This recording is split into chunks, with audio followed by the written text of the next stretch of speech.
And pop a little color on the cheek.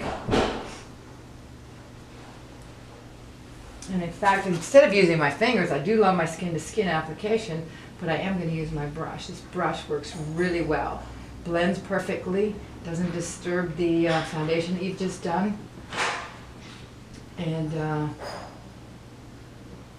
it's very easy to use. It doesn't pick up too much product when you put it in here. Just gets a little on the ends. It's dual technology, so it's very, very light. You can also pop a little bit up here, just for a little added flavor. Dress it up for the evening. The lips. I'm going to go with a lighter color on the lip. This is my Honest.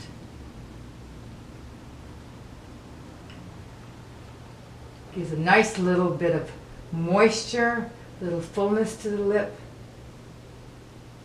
Easy to apply. You can use the brush. You guys can use the brush for anything you want.